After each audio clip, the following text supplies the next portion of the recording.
नारायणं नमस्कृत्य नरं चैव नरोत्तमं देवीं सरस्वतीं व्यासं ततो जयमुदीरयेत्। व्यासाय विष्णुरूपाय व्यासरूपाय विष्णवे नमो वै ब्रह्मदेवाय वसिष्ठाय नमो नमः। गुरुर्ब्रह्मा गुरुर्विष्णु गुरुर्देव महेश्वर गुरुः साक्षात् परब्रह्म तस्मै श्री गुरवे नमः। पुराणं गारुडं पुण्यं पवित्रं पापनाशनं शृण्वतां कामनापूरं श्रोतव्यं सर्वदैवैः। अनादिनिधनो देव शङ्खचक्रगदाधर अक्षय्य पुण्डरीकाक्ष पितृमोक्षप्रदो भव। बोलिए श्री पुराण पुरुषोत्तम भगवान की जय। व्यासी महाराज की जय। गरुड़ पुराण की जय। सद्गुरुदेव भगवान की समस्त पितृदेवों की जय। आइए हम गरुड़ पुराण के अंतर्गत प्रेत कल्प की कथाओं को चिंतन मनन करते हुए आ रहे हैं। कल तक के प्रसंग में हमने 6वें अध्याय तक की चिंतन मनन किया था। आज 7वें अध्याय में प्रवेश हुए हैं और इस 7वें अध्याय में कुल 69 श्लोक हैं, इसमें मंत्र है। और इस अध्याय में मूलतः संतान की महिमा, पुत्र की महिमा का विशेष रूप से वर्णन है। पुत्र प्राप्ति के लिए किए जाने वाले व्रत, उपासना, पारायण आदि का वर्णन यहाँ पर उल्लेख है। किस तरीके से संतान की उत्पत्ति, संतान प्राप्ति होती है आदि का वर्णन है। दूसरे के द्वारा दिए गए पिंडदान आदि से भी प्रेतत्व की मुक्ति का वर्णन है। और इस क्रम में राजा बब्रुवाहन और प्रेत बीच का दिव्य संवाद है। अंतिम में बब्रुवाहन ने प्रेत की बातों को श्रवण करके उनके उद्धार के लिए उन्होंने ऊर्ध्वदेही क्रिया किया, जिसके द्वारा उनका मुक्ति हुई आदि का वर्णन यहाँ पर है।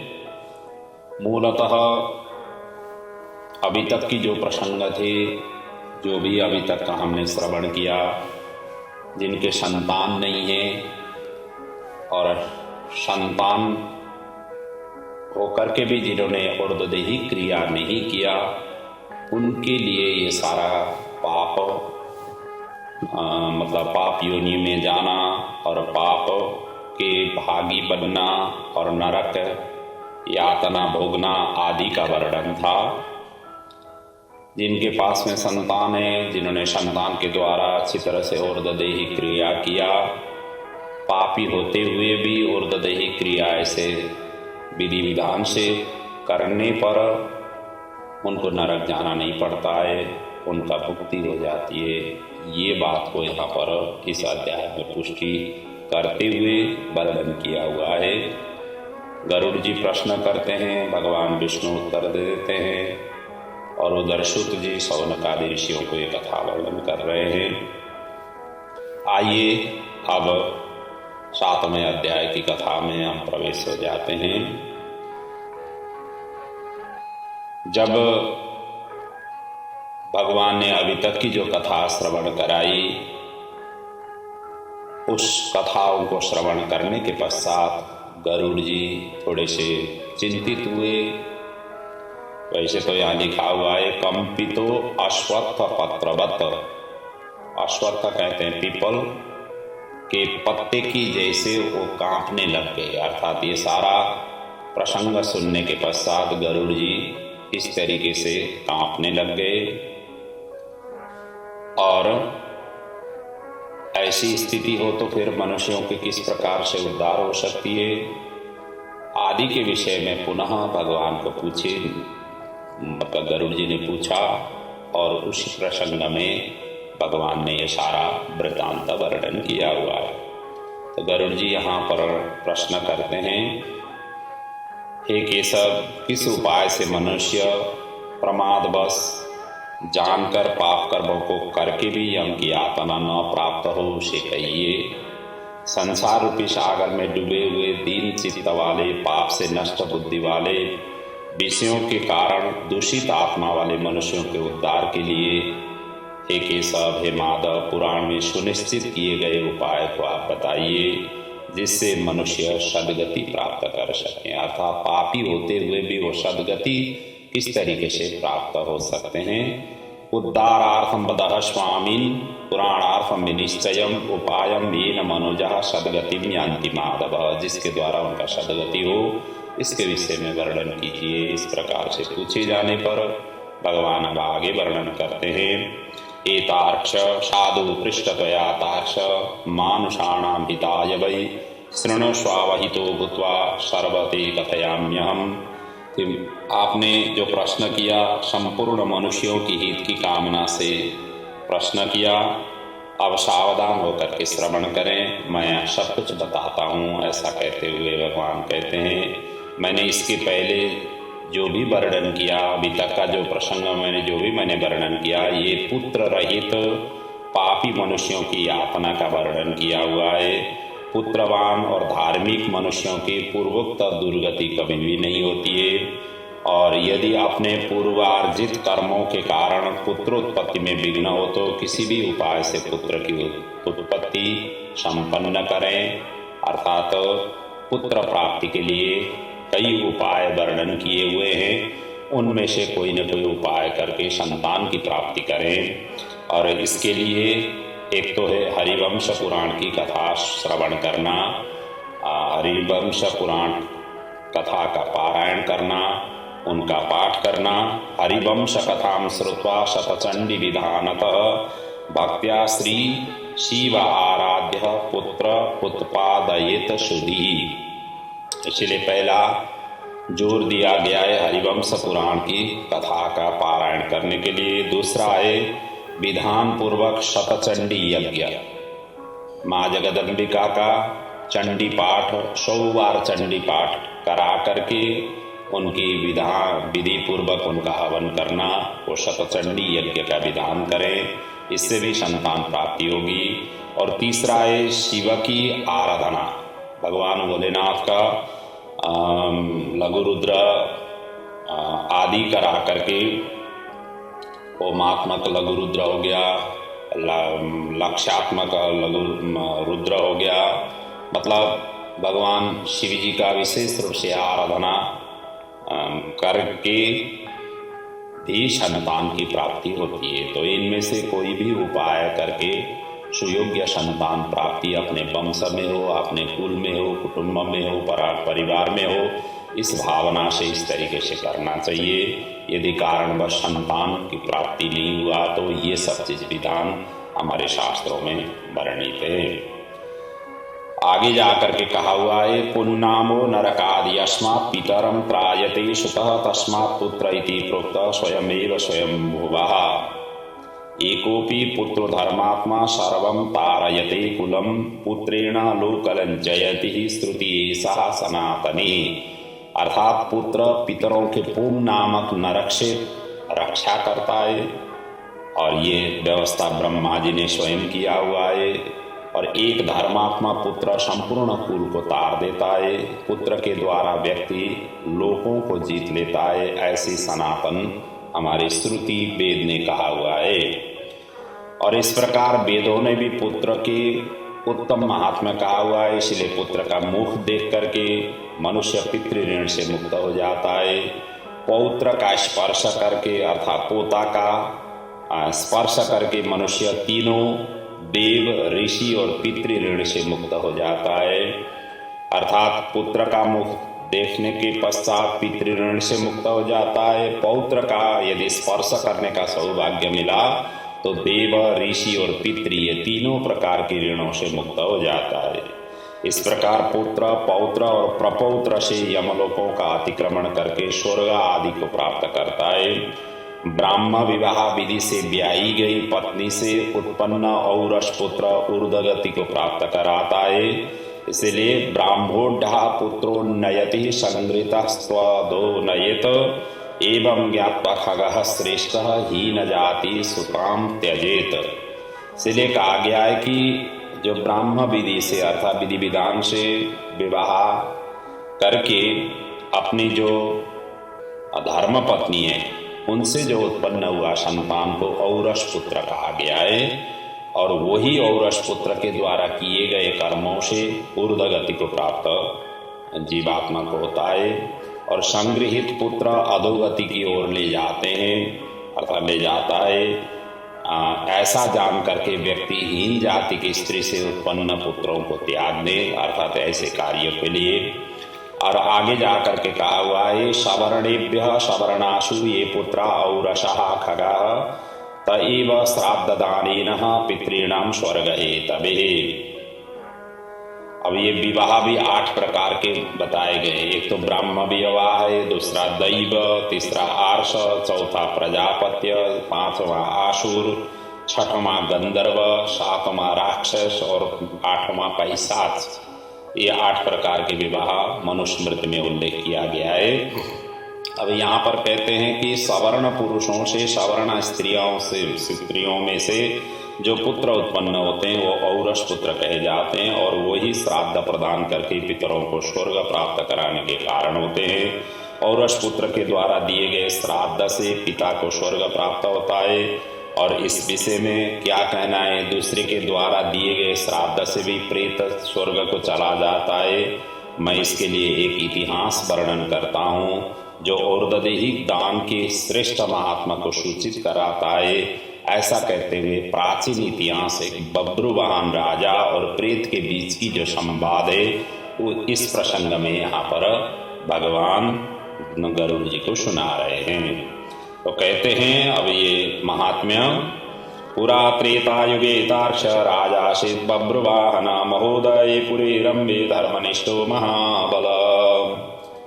हे खगेश्वर, पूर्व काल में त्रेतायुग में महोदय नाम के रमणीय नगर में महाबलशाली और धर्मपरायण बब्रुवाहन नाम का एक राजा रहता था। वो यज्ञानुष्ठान परायण, दानियों में श्रेष्ठ, लक्ष्मी से संपन्न, ब्राह्मण भक्त, साधु संतों के प्रति अनुराग रखने वाला, शील और आचरण आदि गुणों से युक्त, स्वजनों के प्रति अपनत्व, इतर जनों के प्रति दया के भाव से संपन्न था।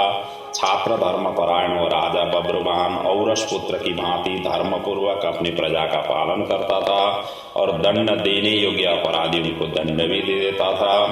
स कदाचिन् महाबाहो ससैन्यो मृगयां गतः वनं विवेश गहनं नाना वृक्ष समान्विताम्। एक बार वो महाबाहु किसी समय सेना के साथ मृगया के लिए नाना वृक्षों से युक्त एक घनघोर वन में प्रविष्ट हुए।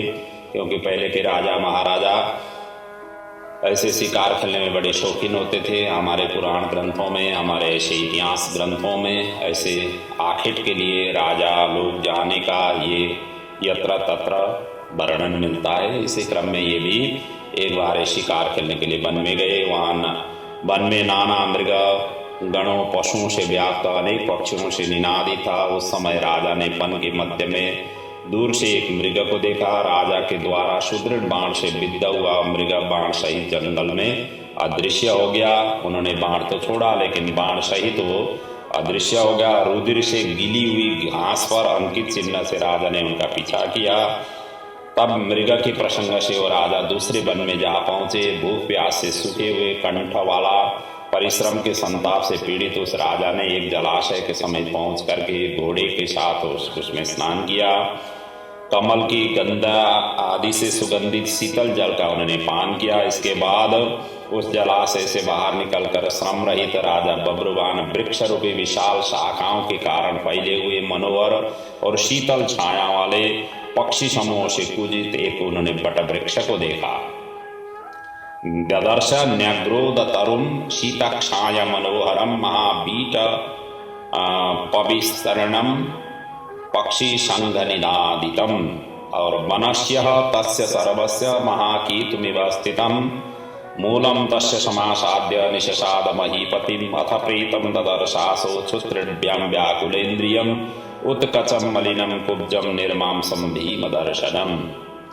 जब उन्होंने ऐसा ये बटवृक्ष को देखा और सोचा कि अब इस बटवृक्ष की ही छायाओं में रह करके थोड़ा आराम करें, इसलिए उनके जड़ के पास जा करके राजा बैठ गए। और उसके बाद राजा ने भूख और प्यास से व्याकुल इंद्रियों वाले ऊपर की ओर उठे हुए बाल अत्यंत मलिन कुबड़े और मांस रहित एक भयावह प्रेत को वहां उन्होंने देखा। तम दृष्ट्वा विकृतम घोरम विस्मितो बब्रुवाहन प्रेतोपि दृष्टा तम घोराम अटबी आगतम नृपम। और उस विकृत आकृत वाले भयावह प्रेत को देख करके बब्रुवाहन थोड़ा विस्मित हो गए। प्रेत भी घने जंगल में आए हुए राजा को देख करके चकित हो गया और समुत्सक मन वाला होकर के वो प्रेतराज उसके पास में आया। और तब उस प्रेत ने राजा से कहा, हे महाभाव, आपके संबंध से मैंने प्रेत भाव का त्याग कर दिया है, मेरा प्रेताभाव छूट गया है और मैं परम शांति को प्राप्त हो गया हूँ और आप धन्य हो, मैं धन्यतर हो गया हूँ आदि इत्यादि कह करके पहले राजा को उन्होंने प्रशंसा करते हुए प्रणाम किया। इस तरीके से उन्होंने अपना व्यक्त किया। तब राजा को फिर जिज्ञासा हुई। राजा ने कहा कि किस कर्म के प्रभाव से देखने में डरवाने लगने वाले आप हो गए हो, बहुत ही अमंगलकारी इस प्रेतत्व स्वरूप को तुमने किस प्रकार से तुमने प्राप्त किया हुआ है, अपने प्रेतत्व प्राप्ति का सारा कारण भी बताओ और तुम कौन हो, किस दान से तुम्हारा प्रेतत्व नष्ट होगा ये भी बताओ, मेरे से जो भी हो सकता है मैं कर लूंगा। इस तरीके से राजा ने उस प्रेत को ही संबोधित करते हुए इस प्रकार से पूछे जाने पर प्रेत ने फिर आप अपना सारा वृत्तांत इस प्रकार से वर्णन करने लगा। कथयामि विपशिष्ट सर्वमेवादितस्तव प्रेतत्व कारणं श्रुत्वा दयां कर्तुमर्हसि वैदेशं नाम नागरं सर्वसम्पत् समन्वितं नानाजनपदाग्रणं नानारत्नसमाकुलम्। राजन, मैं सब कुछ मैं बताऊंगा। प्रेतत्व का कारण सुन करके आप कृपा करके मेरा इस भाव से आप दूर दया कीजिए, अर्थात इससे मुझे उद्धार के लिए आप प्रयत्न कीजिए। मैं वैदेश नाम का एक नगर था जो सभी प्रकारों की संपत्तियों से समृद्ध, नाना जनपदों से व्याप्त, अनेक प्रकार के रत्नों से परिपूर्ण, धनिकों के भवनों, देव एवं राज प्रसादों से सुशोभित और अनेक प्रकार के धर्म आचरण आदि अनुष्ठानों से युक्त ये नगर था। मैं वहाँ रहता हुआ निरंतर देव देवताओं की पूजा किया करता था। और आपको विदित ही होना चाहिए कि वैश्य जाति में उत्पन्न हुआ और मेरा नाम सुदेव था। प्रेत अपने आप ही कह रहा है कि मेरा नाम सुदेव था। मैंने हव्य प्रदान करके देवताओं और कव्य प्रदान करके पितरों का तर्पण किया। वैसे भी कहा गया है कि देवार्थम अन्न हव्यम स्यात् पितृर्थम कव्यमेव च। देवताओं के निमित्त जो भी प्रदान किया जाता है उसको द्रव्य कहा गया है और पितरों के निमित्त प्रदान किया जाने वाला द्रव्य को कव्य कहते हैं। तो इसीलिए इस प्रकार से मैंने किया। अनेक प्रकार के दानों से मैंने ब्राह्मणों को संतुष्ट किया। अनेक बार दीन, अंधे और कृपण जरूरतमंद मनुष्यों को भी मैंने अन्न प्रदान किया। किंतु हे राजन, मेरा यह सारा सत्कर्म मेरे दुर्दैव से निष्फल हो गया, जिसके कारण मेरा सुकृत निष्फल हुआ। और मैं आपको ये भी बताता हूँ कि मेरा क्यों ऐसा निष्फल हुआ है, क्योंकि मेरा कोई संतान नहीं था। अतः मुझे कोई संतान नहीं है, मेरा कोई सुहृद नहीं है, कोई बांधव नहीं है। ममैव संततिर्नास्ति न सुहृद न च बांधवः न च मित्रम हि मे तादृक् यः कुर्यात् ऊर्ध्वदेहिकम्। जिसके द्वारा वो ऊर्ध्वदेही कार्य हो सके, ऐसा कोई बांधव नहीं, कोई मित्र भी नहीं। इसीलिए मृत्यु के अनंतर जिस व्यक्ति के उद्देश्य से 16 मासिक श्राद्ध नहीं दिए जाते हैं, सैकड़ों श्राद्ध करने पर भी उसका प्रेतत्व सुस्थिर नहीं रहता है, अर्थात दूर नहीं होता है। इसलिए हे महाराज, आप मेरा ऊर्ध्वदेही कृत्य करके मेरा उद्धार कीजिए। इस श्लोक में राजा सभी वर्णों का बंधु कहा जाता है, इसलिए हे राजेंद्र, आप मेरा उद्धार कीजिए, मैं आपको मणिरत्न देता हूँ। यदि आप मेरा हित चाहते हैं तो जैसी मेरी सदगति हो सके, मेरी प्रेत योनि से जैसे मुक्ति हो सके, वैसे ही आप करें। भूख प्यास आदि दुखों के कारण यह प्रेत योनि मेरे लिए दुस्सह हो गई है, मैं अब सहन कर नहीं पा रहा हूँ। और इतना ही नहीं, इस वन में सुंदर स्वाद वाले शीतल जल फल विद्यमान है, फिर भी मैं भूख और प्यास से पीड़ित हूँ। मुझे जल और फल की प्राप्ति नहीं हो पाती है। यदि मेरे उद्देश्य से यथाविधि नारायण बलि किया जाए, उसके बाद वेद मंत्रों के द्वारा मेरी सभी ऊर्ध्वदेही क्रिया संपन्न की जाए, तो निश्चित ही मेरा प्रेतत्व नष्ट होगा और इसमें संशय नहीं है। मैंने सुन रखा हुआ है कि वेद के मंत्र, तप, दान और सभी प्राणियों में दया, सत शास्त्रों का श्रवण, भगवान विष्णु की पूजा, सज्जनों की संगति, ये सभी के सभी प्रेत योनि के विनाश के लिए ही होते हैं, ऐसा मैंने सुना हुआ हूँ। अतो बक्ष्यामि ते विष्णु पूजाम प्रेतत्व नाशिनीम, इसलिए मैं आपसे प्रेतत्व को नष्ट करने वाली विष्णु पूजा को कहूँगा।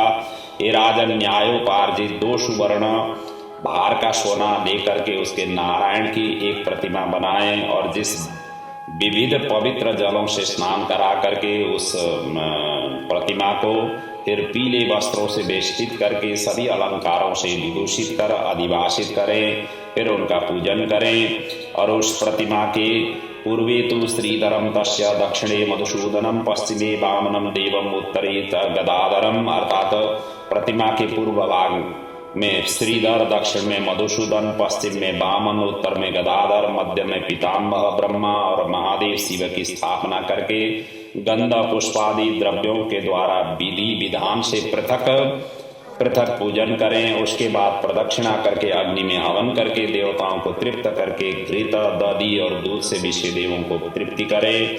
फिर उसके बाद समाहित चित्त वाला यजमान स्नान करके नारायण के आगे विनीतात्मा होकर के विधि पूर्वक मन में संकल्पित ऊर्ध्वदेही क्रिया का आरंभ करें। इसके बाद क्रोध और लोभ से रहित होकर के शास्त्र विधि से सभी श्राद्धों को करें और अंतिम में वृषोत्सर्ग करें।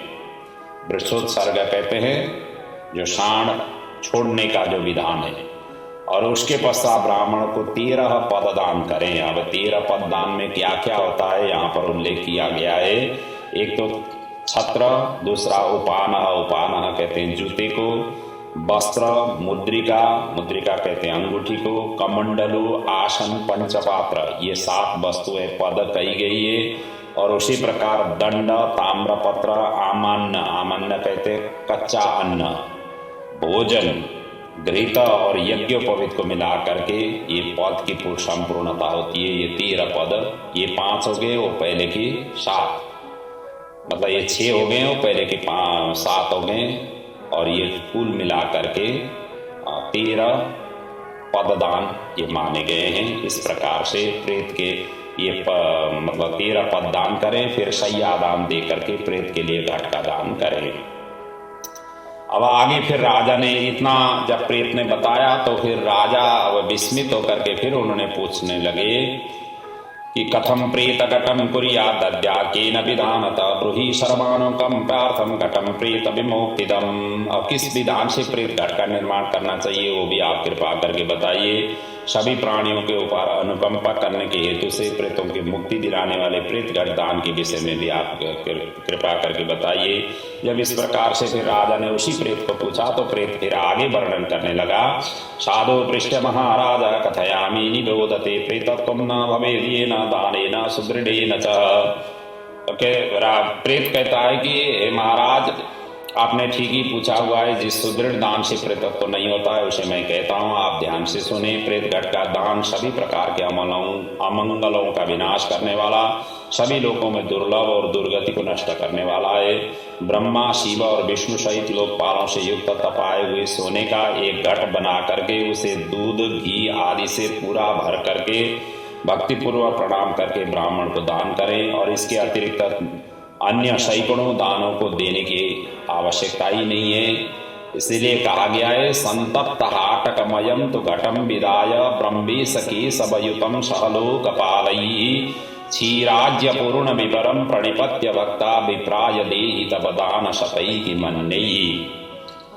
और इतना ही नहीं, ब्रह्मा मध्य तथा विष्णु शंकर शंकरोव्यय प्राच्य दिशु तत्कंठे लोकपालन क्रमेण। तो कहते हैं कि राजन उस घाट के मध्य में ब्रह्मा विष्णु और कल्याण करने वाले अविनाशी शंकर की स्थापना करें एवं घट के कंठ में पूर्व आदि दिशाओं में क्रमशः लोकपालों का आवाहन करके उनको धूप दीप पुष्प चंदन आदि से विधिवत पूजन करें। दूध और घी के साथ उस हिरण्यमय घट का ब्राह्मणों को दान करना चाहिए। प्रेतत्व की निवृत्ति के लिए सभी दानों में श्रेष्ठ और महापातकों का नाश करने वाला इस दान को श्रद्धा पूर्वक करना चाहिए।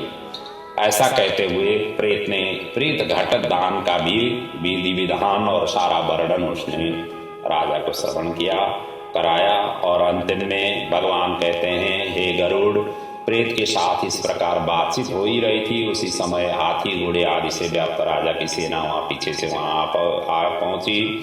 सेना के आने के बाद राजा को महामणि वहां प्रेत ने प्रदान किया और दे करके उन्हें प्रणाम करके पुनः अपने उद्धार के लिए और देही क्रिया करने की उसने प्रार्थना करके वो प्रेत वहीं अदृश्य हो गया। और इधर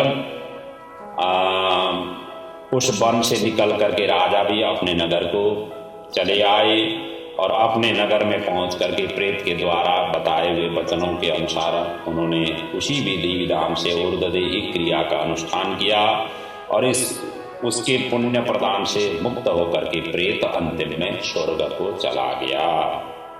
तो इसीलिए कहा गया है कि श्राद्धेन परदत्तेन गत प्रेतो विशदगतिम किम पुनः पुत्र दत्तेन पिताया याति की चाभूतम। भगवान अंतिम में कहते हैं कि हे गरुड़, जब दूसरे के द्वारा दिए गए श्राद्ध से प्रेत की सदगति हो जाती है तो पुत्र के द्वारा यदि प्रदत्त श्राद्ध से पिता की सदगति हो जाए, इसमें क्या आश्चर्य है। अर्थात ये तो निश्चय होने वाला ही है, इसलिए पुत्र को करना चाहिए। और इस पुण्यप्रद इतिहास को जो सुनता है और सुनाता है, दोनों पापाचारों से युक्त होने पर भी प्रेतत्व को प्राप्ति नहीं होते हैं, उनके सदा सर्वदा मुक्ति होती है आदि इत्यादि वर्णन करते हुए ये 7वां अध्याय यहाँ पर पूर्ण किया गया है। तो ऐसा अद्भुत अद्वितीय ये प्रसंग था जहाँ राजा सभी प्रजाओं के सभी प्रजाओं के राजा एक स्वामी होते, पालक होते, रक्षक होते हैं। जो जिस परिवार के रक्षक होते हैं उस परिवार के वो लोग, उनमें से जो प्रधान लोग हैं, उनको करने से भी परिवार के यदि ऐसे अगति दुर्गति किसी का हुआ है तो उनके द्वारा करने से सभी का सदगति प्राप्त हो जाता है। इसलिए जब भी श्राद्ध विधि आदि करनी होती है तो घर में परिवार में जो बड़े हैं, बड़े के हाथों से करने का इसीलिए प्रथा चला हुआ है। तो जितना बन सके इस तरीके से करने की कोशिश करना चाहिए। सबसे पहले तो पुत्र का अधिकार है, पुत्र नहीं है तो प्रपौत्र का अधिकार है, प्रपौत्र नहीं हो तो अपने पोता का भी अधिकार है, फिर अपने स्वजनों का अधिकार रहता है। लेकिन श्राद्ध विधि जहाँ तक इस प्रेत कल्प ने जैसे वर्णन किया हुआ है, पुत्र को ही विशेष रूप से जोर दिया गया है। हालांकि आज आकर के पुत्र नहीं है तो पुत्री भी श्राद्ध करने का यत्र तत्र हम सुनते हैं और मीडिया आदि के माध्यम से हम देख भी रहे हैं।